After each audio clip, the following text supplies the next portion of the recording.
poco acerca de su experiencia en la dirección de industrias culturales en el Ministerio. ¿Cómo es que se está trabajando el tema de las industrias culturales, las políticas que se están desarrollando? Bueno, las industrias culturales es un concepto relativamente reciente, ¿no? Un poco se ha adoptado ya a partir de un concepto de UNESCO, que además hay incluso un concepto a veces discutido con el otro concepto más amplio de llamadas industrias creativas, ¿no? Se entiende por las industrias culturales el tema relacionado con aquellas que se dedican al tema de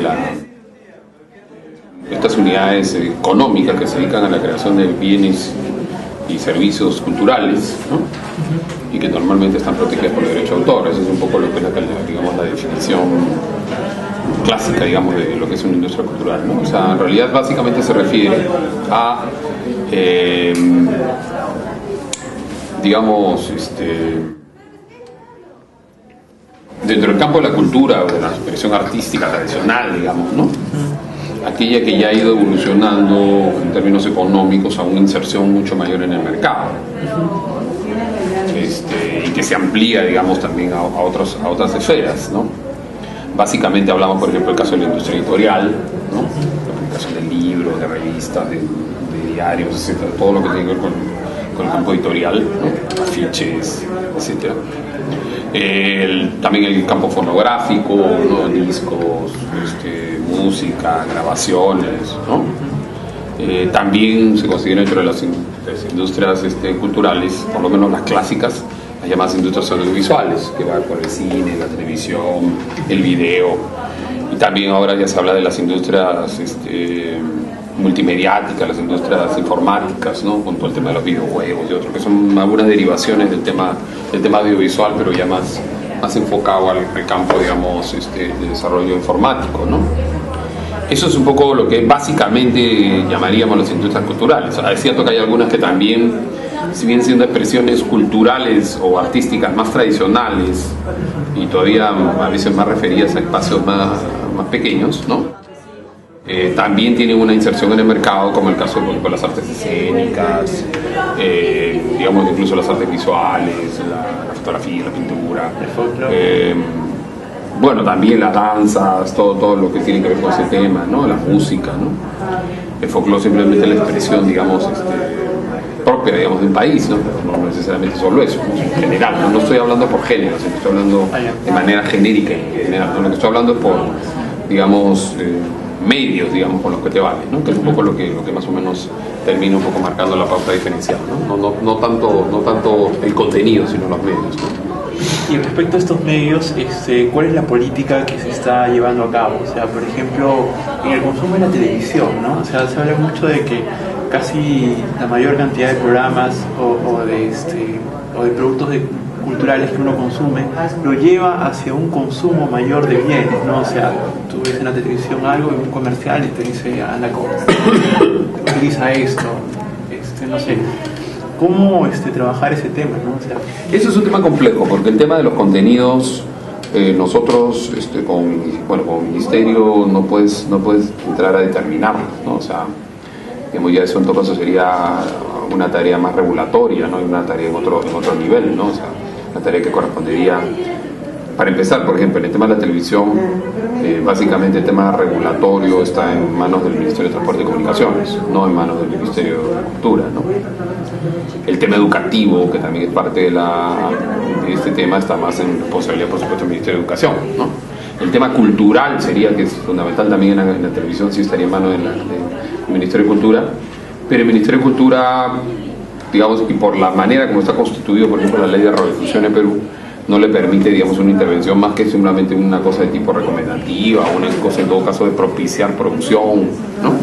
Y tratar de ver, sobre todo a nivel de la televisión pública posiblemente, ¿no? Cómo tratar de difundir otros contenidos, digamos, pero no puede entrar en un nivel, digamos, de establecer controles o limitaciones a la empresa privada, a la transmisión, no solamente en el caso de la televisión, también en el caso de los diarios o en el caso, digamos, pero en el caso del cine sí hay, digamos, un papel más fuerte, digamos, del ministerio patrimonio cultural, industria cultural. Claro, obviamente en el caso del cine sí, por una razón muy concreta, ¿no? En el caso del cine, digamos, se está propiciando la producción y esa producción está llegando a las salas, ¿no? Entonces ahí hay una intervención, digamos, en la medida en que el ministerio propicia la producción, que también la podría propiciar en el caso de la televisión, pero habría que ver también si eso que tú propicias en la televisión va a llegar a la televisión, ¿no? Ahí están los mecanismos, ¿no? Porque los mecanismos no solamente es propiciar, sino que eso se vea, ¿no? En el caso de cine hay una mayor instancia que te permite además después esas mismas películas, por supuesto, pasarlas en televisión. O sea, esto es una cadena, ¿no? En video, en televisión. En el caso, hablando de las industrias culturales en general, ¿hay alguna perspectiva de lo nacional, por ejemplo? Porque se habla mucho que tenemos mucha influencia de la cultura americana, ¿no? En este caso, específicamente Estados Unidos, respecto a lo que nosotros consumimos. Entonces, ¿cuál es la forma de poder nosotros decir estamos protegiendo, por decirlo así, ¿no? nuestra cultura? ¿O hay un tipo de perspectivas en ese tipo? Bueno, ahí hay que tener cuidado algunas veces con los términos, ¿no? O sea, es cierto, hay culturas propias, pero tampoco hay que pensar que la cultura es un elemento cerrado, ¿no? La cultura no es un elemento, digamos, autárquico totalmente, ¿no? O sea, la cultura siempre tiene influencias, hasta la cultura más, hasta el folclore tiene influencias, evidentemente, ¿no? O sea, lo vemos hoy día, por ejemplo, Dina Paucar, para muchos puristas el folclore no tiene nada, tiene muy poco folclórico, ¿no? Digamos, o sea, ¿por qué? Porque va evolucionando, se va transformando, hay toda una serie de mediaciones, intermediaciones que establecen a nivel de la cultura mediática también, mucha influencia, ¿no? O sea, quiero reiterar una cosa, ¿no? El ministerio tiene como función fundamentalmente el fomento, el impulso, no la determinación. Digamos, obviamente que entre esos fomentos hay un fomento mayor a lo que es una expresión propia, ¿no? Pero tampoco podemos negar, digamos, otras expresiones. Por ponerte un ejemplo, el rock, ¿no? El rock obviamente no es un producto nacional, ¿no? Pero también hay un rock nacional, ¿no? Hay grupos peruanos que han desarrollado a partir del rock una expresión nacional. La propia cumbia, la cumbia no es peruana. Si vamos al origen de la cumbia es colombiana, ¿no? Pero obviamente la cumbia andina ya, o la chicha, como queramos llamarle, ¿no? Ya es un producto que ha sido, digamos, derivado, transformado y construido. Hasta el propio vals. El vals originalmente no nació en Perú, no nació en Viena, en Austria. Y acá se le adaptó y se transformó, ¿no? O sea, así funcionan muchas veces los ritmos, ¿no? El tango no es originario de Argentina, aunque te piensen, ¿no? El tango en realidad es francés, ¿no? Los argentinos le dieron su forma, pero finalmente el tango, si tú lo relacionas hoy, digamos, es parte de la idiosincrasia de la cultura argentina, ¿no? Es un poco eso. Entonces, lo que quiero decir con eso es que la cultura es un elemento dinámico, ¿no? Lo más peligroso que podemos tener en la cultura es tratar de solamente reducirlo, ¿no? Lo cual no quita, por supuesto, de tratar de buscar. Ahora, hay otro tema que sí está relacionado con eso, ¿no? Que es el tema que tú tienes que tratar de abrir espacios, digamos, ¿no? Ahí, por ejemplo, en el caso del cine, es muy claro el tema de tratar de abrir espacios para que las películas peruanas se expresen y de manera diferenciada a las películas norteamericanas, ¿no? Pero no en el sentido de nosotros imponerle los contenidos. Nosotros en ningún momento hemos dicho qué tipo de películas se tienen que hacer, ¿no? Finalmente hay un jurado que digamos, independientemente del ministerio determina, digamos, por la calidad, pero no tampoco ni siquiera por un tema, digamos, de contenido, ¿no? Entonces decimos, este contenido que tenemos, este contenido otro, ¿no? Pero sí queremos que haya una mayor apertura, digamos, de expresión, que mayor cantidad. Y por ejemplo, una cosa que sí hemos buscado hacer es que ya no sean solamente los cineastas de Lima, sino también los cineastas de las regiones los que se expresen, ¿no? O sea, que expresen la diversidad, la multiplicidad. Ahora, ¿qué expresan cada uno de ellos? Expresan un poco cada uno su universo del mundo, ¿no? Su diferente forma de ver las cosas. En lo que es industrias culturales, digamos, hay un tema clave que es el de la propiedad intelectual. Ajá. Ahora que este gobierno tiene como eje central en sus políticas la inclusión social, ¿cómo es que o sea, en el tema de la propiedad intelectual tenemos una legislación, digamos, avanzada para la región, digamos, rigurosa, pero igual la piratería continúa, perjudica a los autores de las obras? ¿Qué políticas puede seguir este gobierno para incluir a las personas en esos circuitos de consumo, a los ciudadanos, que tienen que recurrir muchas veces a la piratería porque sin ella de repente no podían acceder a estos productos culturales?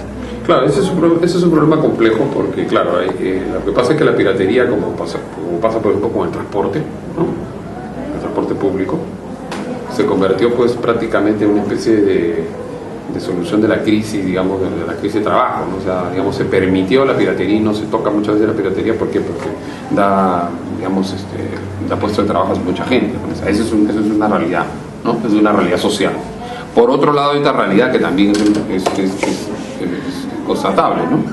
Que es una realidad además mundial, que establece un poco algunos criterios discutibles sobre el tema de la piratería, ¿no?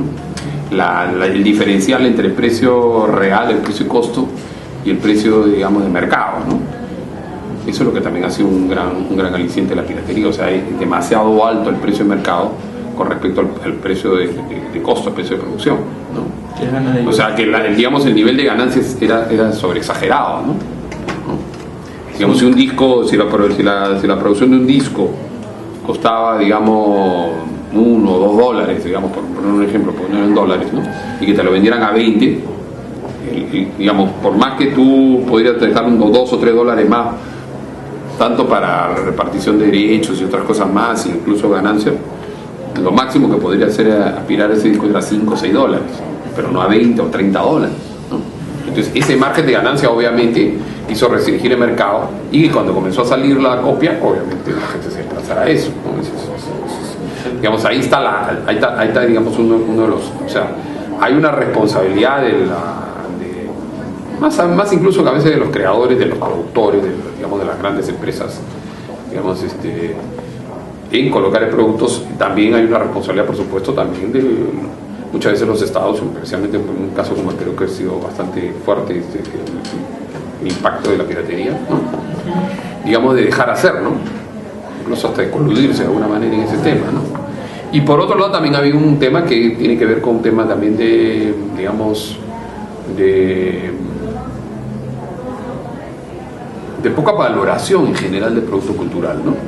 La poca valoración en general del producto cultural hace que, digamos, no te preocupes demasiado por el problema de los derechos de autor, ¿no? Sea difícil que tomes conciencia de ese tema, ¿no? No es solamente un tema de que tomes conciencia, que te enseñen, que veas un video que diga que feo que si piratees, que si consumes pirata eres como un ladrón, ¿no? Es un poco lo que te pasa en la sala de cine.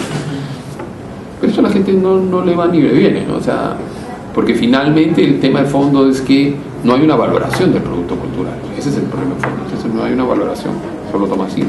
Y esa no valoración también hace que, por ejemplo, ¿no? Muchas veces en las empresas o hasta el mismo Estado, cuando por ejemplo un video, ¿no? Dicen, ay, ¿por qué no me haces un video, no? Y tú le dices cuánto cuesta, pero tan caro es, pero si no, pero ¿por qué no haces el video? O sea, en realidad no hay un concepto de lo que eso vale, ¿no? O sea, piensa que no, pero hacen una cosita así, ¿no? O sea, entonces no hay una valoración general de la creación artística, que no solamente es la parte, digamos, técnica, digamos, sino la parte creativa.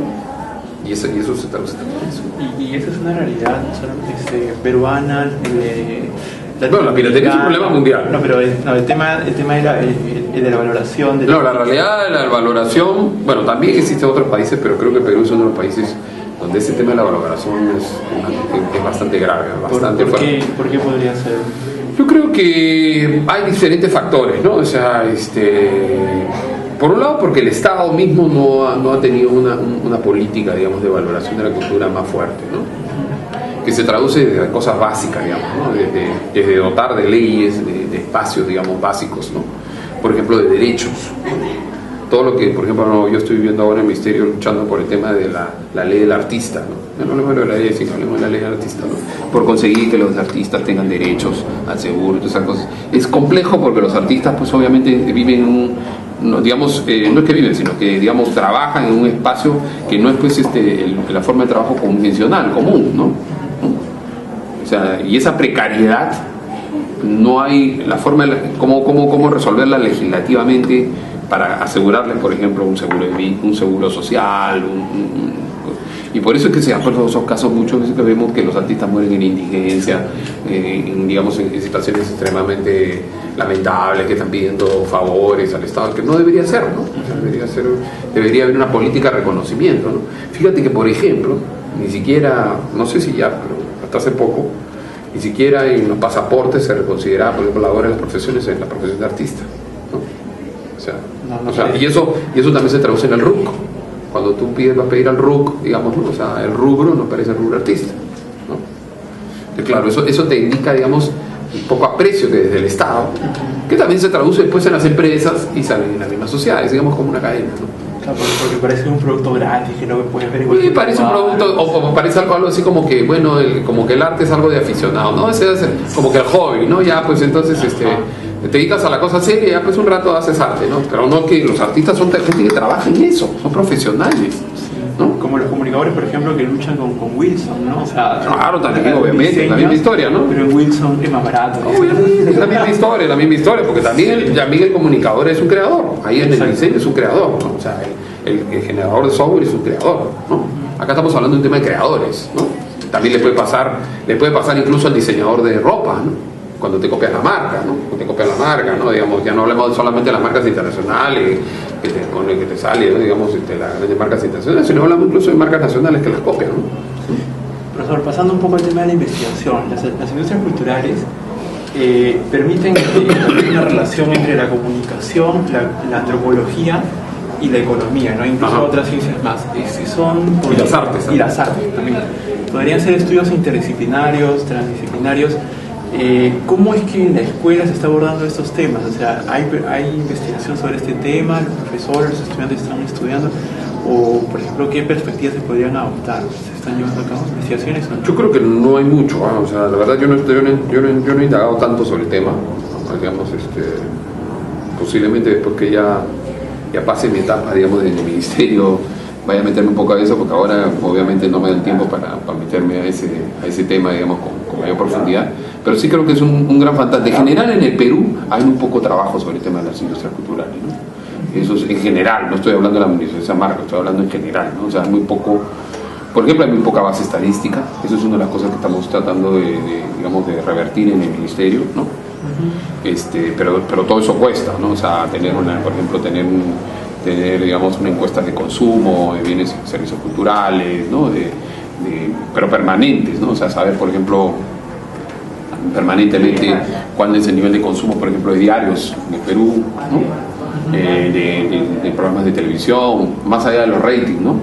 De radio, de cine, de consumo, bueno, de discos es muy poco, ¿no? Pero de libros, etcétera, ¿no? De revistas, etcétera, ¿no? Entonces, porque todo eso te va construyendo un mercado, ¿no? Te va construyendo un concepto, ¿no? O sea, digamos, eso hay muy poco, para empezar, simplemente por la base estadística, que es la base para poder generar los otros estudios, ¿no? Y estudios más complejos, ya cuando entras al terreno antropológico, digamos, un desarrollo más complejo también, la variante económica también es compleja. Por ejemplo, para nosotros en el Ministerio es fundamental el darle el impulso económico al tema cultural, que muchas veces se ha sido visto un poco de lado, porque esa es la única herramienta con la cual nosotros después podemos dialogar con el MEF. Y dialogar con el MEF es crear la posibilidad de poder tener recursos, porque si no, tú no tienes recursos, no puedes hacer nada, ¿no? Claro, el MEF sigue viendo la cultura como que simplemente es un botar plata, ¿no? Y voto plata, pero ¿qué me da? No me da nada, ¿no? O sea, lo máximo que me da, bueno, de repente por ahí un premiecito, digamos un show en un evento, pero digamos, ¿no? Y obviamente esa lógica te lleva a que, claro, en los momentos que el Estado tiene más o menos recursos, te puede dar algo, ¿no? Digamos, algo. Siempre poco, pero algo. Pero ¿qué va a pasar en los momentos que el Estado comienza a tener problemas? ¿Cómo puede pasar? Ahorita mismo, por ejemplo, España está viviendo en la crisis que está viviendo España, uno de los sectores que ha sufrido recortes brutales es el sector cultural, ¿no? Pues ahí se expresa un poco eso, porque obviamente es uno de los primeros lugares donde se corta, ¿no? Porque no vas a cortar en educación, no vas a cortar en la salud, no vas a cortar en programas básicos, ¿no? Se tiene que cortar donde aparentemente aparece menos prioritario. Y en ese sentido de los presupuestos que se destinan para el sector cultura, ¿cómo hace el ministerio para justificar, digamos, el trabajo, ¿no? Porque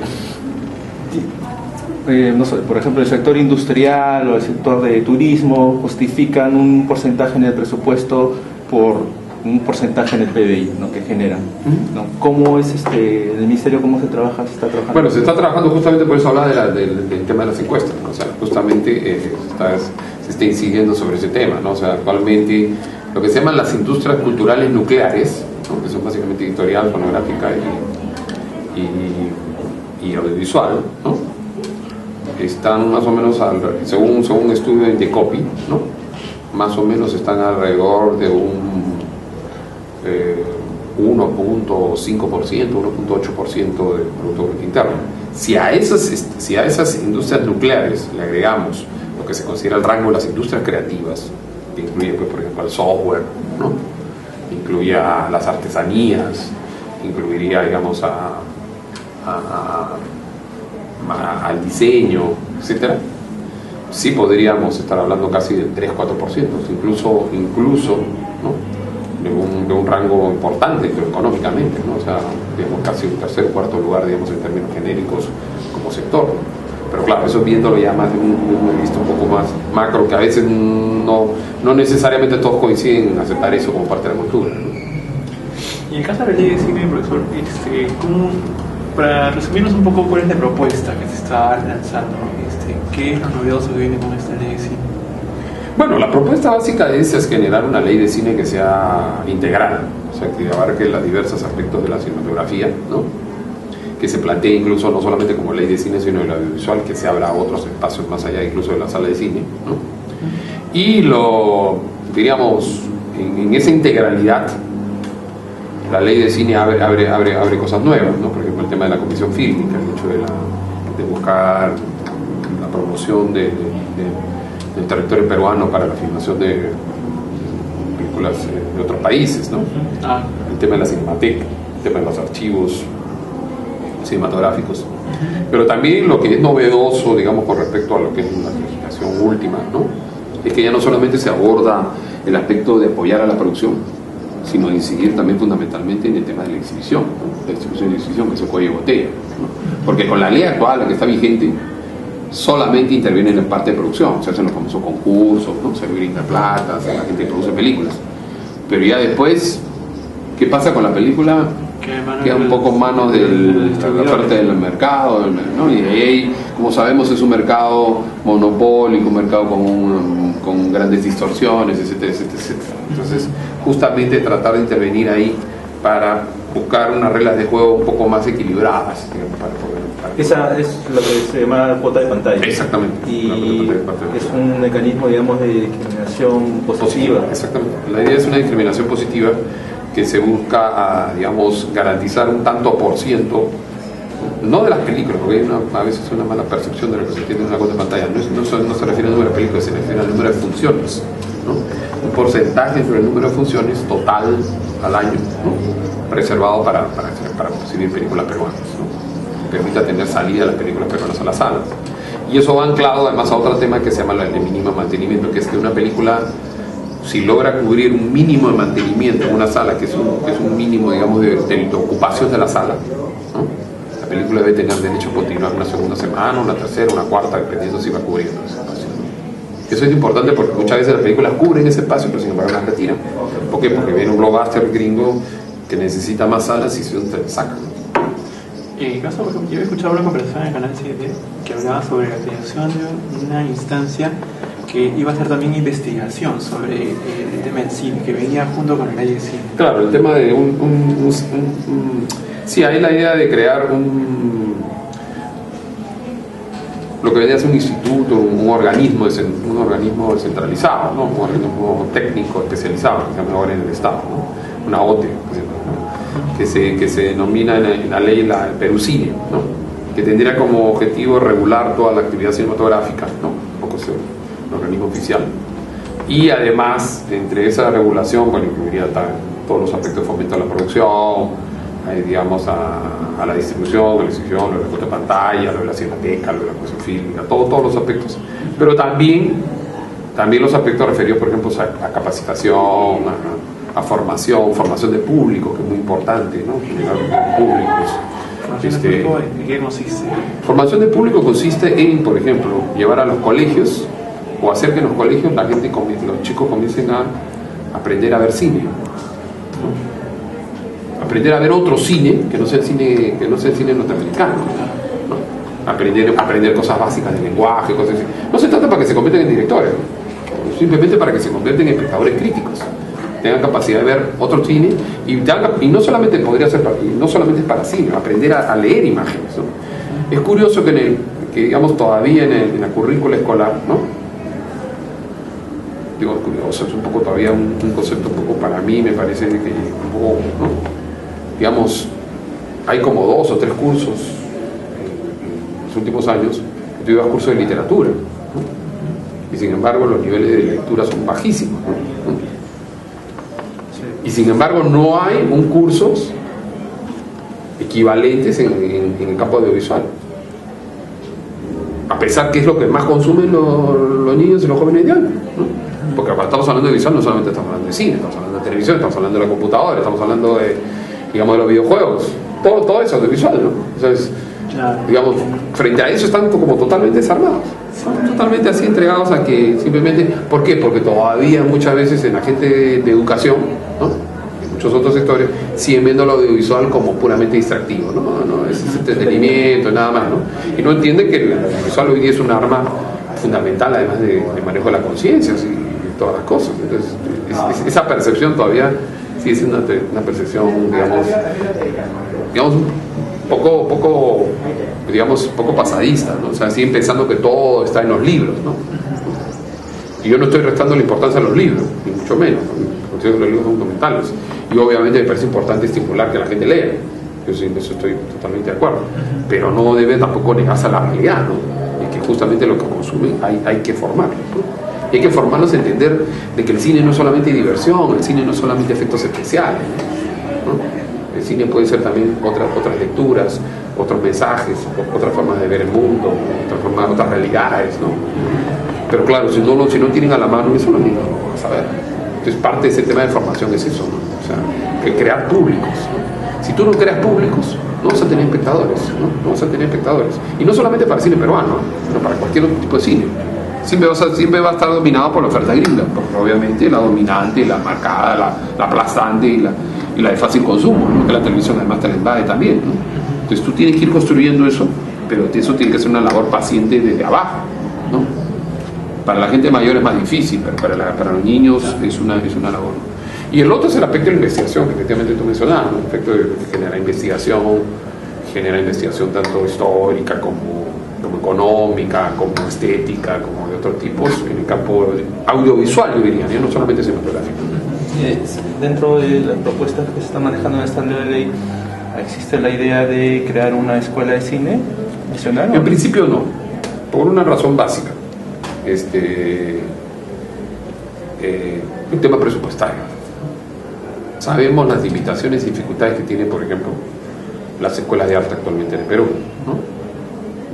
La Escuela de Bellas Artes, el Conservatorio Nacional de Música, la Escuela de Dramático, la Escuela Nacional de Danza, ¿no? Etc.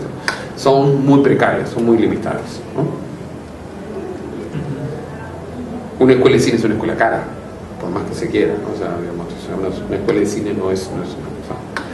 Digamos, entonces, yo creo que eso puede ser, pero en un segundo momento, ¿no? Ahorita yo creo que lo primero es consolidar un espacio y después de abrir uno. Sí se puede empezar por talleres, por una cosa básica ahí, ¿no? Por una cosa que pueda complementar, pero creo que lanzarse a construir una escuela de cine en este momento, digamos, me parece a mí un poco prematuro, y lo que podemos crear es simplemente es un bluff, ¿no? Digamos así, de que si no tenga mayores equipamientos, si no tenga mayor posibilidad, digamos, ¿qué le vas a ofrecer al joven, ¿no? Un muchacho que la muchacha que esté estudiando ahí, ¿no? Entonces, que mínimamente logres un espacio ahí, ¿no? Y sí, yo creo que puede ser en un segundo momento, ¿no? No necesariamente una escuela de cine tiene que estar anclada a la ley, ¿no? Eso puede funcionar aparte, ¿no? Digamos, creo que hay un congreso, un proyecto, por ejemplo, general, lo que se llama una universidad de las artes, que uniría a la Escuela de Bellas Artes. Pero lo importante de todos estos proyectos es que haya dinero, ¿no? La educación necesita una inversión, ¿no? Es una inversión con una apuesta a futuro, pero es una inversión. Si tú no tienes esa inversión, todo eso puede quedar simplemente en buenos deseos, ¿no? O sea, digamos, te das cuenta a veces en el Conservatorio Nacional de Música, ¿no? Digamos, a veces carecen de los instrumentos. ¿Cómo puede estar enseñando música si no tienes el piano, no tienes el violín? O sea, solamente los instrumentos sean los instrumentos que tengan los alumnos. O sea, si un alumno no tiene dinero para comprar su instrumento, está frito, no puede estudiar. Y la propuesta que envió el el Ejecutivo a través del Ministerio este proyecto de ley del cine, se envió al Congreso, el Congreso lo ha devuelto ya, ¿no? No. Porque creo que había algunas modificaciones que estaban... No, es que hay que confundir. O sea, el proyecto que se ha estado trabajando todavía no está en el Congreso. Todavía está en el nivel del Ejecutivo. Todavía se está terminando de pulir en el Ejecutivo. Lo que el Ministerio presentó al Congreso fue un proyecto de modificación de la ley actual. Muy puntual, de la ley actual. Una modificación en términos de... ¿Por qué? Porque, digamos, ustedes saben que este año se ha conseguido que por primera vez se entregue todo el dinero total para los concursos. Entonces, según la ley, tal cual está en el texto de la ley 26370, ¿no? Los dineros tienen que entregarse de una determinada manera, ¿no? O sea, un concurso de largos y cortos con unas determinadas cantidades. Que en realidad estaba concebido en la época que el cine se pensaba fundamentalmente en la tecnología de celuloide, de película, ¿no? Pero hoy en día con la tecnología digital los costos han bajado, ¿no? Y entonces la idea justamente es hacerlo mucho más abierto, mucho más para mayor cantidad de gente. Si lo hacíamos bajo el modelo de la ley original, iba a ser muy restrictivo, no íbamos a poder apoyar, por ejemplo, al cine regional, porque en la ley original de eso no se hacía mención. No íbamos a poder apoyar a otras expresiones de cine, incluso el llamado cine independiente o de otros espacios, ¿no? Entonces, por eso mandamos un proyecto de modificación de la ley en esos aspectos, ¿no? Para permitir dejar al Ministerio que ellos determinen, digamos, los tipos de concursos y los montos de establecidos. Eso es lo que se ha presentado al Congreso, ¿no? Eso es lo que está ahorita, digamos, ya para salir en el Congreso, ya está, digamos, para hacer ya está para el pleno, ¿no? Diferente al otro. El otro sí es un proyecto nuevo, una nueva ley. En el que estoy planteando es un proyecto pequeño, simplemente de modificación de algunos artículos. Y para que se mande este proyecto que todavía se está trabajando, ¿cuánto tiempo falta y qué nivel de consenso hay en el sector? Bueno, en el sector cinematográfico de productores, digamos, realizadores, gente de cine, hay un consenso total porque todos ellos han participado de este proyecto. Entonces, hecho por un grupo de trabajo, ¿no? Digamos, ustedes seguramente han sabido que en años anteriores hubo mucho conflicto, incluso hubo una separación muy fuerte entre los propios productores. Esta vez hay un consenso. Bueno. Ahora, no hay un consenso con los distribuidores y exhibidores. Si bien se han limado algunos aspectos, pero hay otros que son imposibles de limar, porque, digamos, ahí sí el Estado tiene que optar por uno u otro, ¿no? No hay posibilidad de consenso cuando tú planteas, por ejemplo, el tema del impuesto, ¿no? O el impuesto, ellos quieren derogar el impuesto para quedarse con ese dinero y nosotros queremos ese dinero que se mantenga, ese impuesto que se mantenga, pero que se destine para el fondo. Entonces ahí es un tema de opción, no es un tema de negociación, ¿no? Y el otro es el tema de la cuota de pantalla. Obviamente los distribuidores y exhibidores no quieren cuota de pantalla, especialmente los exhibidores, ¿no? Consideran que es una intromisión en el mercado y todas esas cosas. Nosotros consideramos que sí. Puede discutirse, digamos, los términos, incluso las condiciones, ¿no? Incluso por eso nosotros hemos planteado una alternativa, digamos, un poco más intermedia, que, digamos, podría ser como que no sea directamente mandatoria, sino con una posibilidad, digamos, si ellos no cumplen, entregar en el mercado, ¿no? Pero igual, de todas maneras, ellos se ponen a rajatabla, ¿no? Casi como principio, ¿no? Porque consideran que eso es una intromisión al libre mercado, entonces en ese espacio no hay acuerdo. Pero bueno, había que optar, ¿no? O sea, como dicen, para hacer tortillas hay que romper huevos, ¿no? Si no es posible. No es posible el consenso absoluto con todos, porque obviamente algún sector tiene que verse afectado, ¿no? ¿Ya? Bueno, pues muchísimas gracias. Okay.